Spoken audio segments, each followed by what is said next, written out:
আজকে যাবো আমরা দুর্গাপুজোর শপিং করতে। তো সোজা বাইক নিয়ে বেরিয়ে গেলাম। মার্কেটে আসতে না আসতে গুবলু চলে গেল শাড়ির দোকানে। ও শাড়ি চয়েস করছে আর আমি হ্যাংলার মতন পিছনে দাঁড়িয়ে পড়েছি।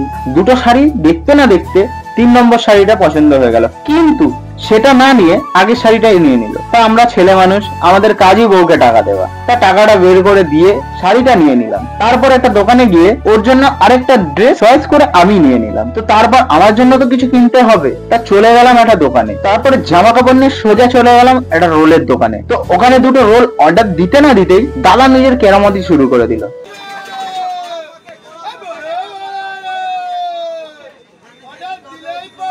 ওদিকে বউ দিয়ে শুরু করে দিল ডাকা।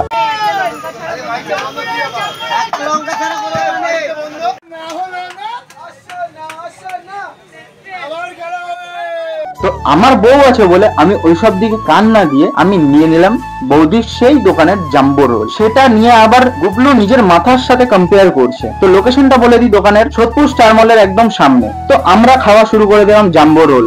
গুবলু হাফ খেতে না খেতে আমাকে কি বলছে শোনো তোমরা। তো সবকিছু কমপ্লিট করার পর দেখছি আমার মানিব্যাগ পুরো ফাঁকা। তো আজকের জন্য এটুকুনি, আবার দেখাচ্ছে তোমাদের সাথে পরের দিন।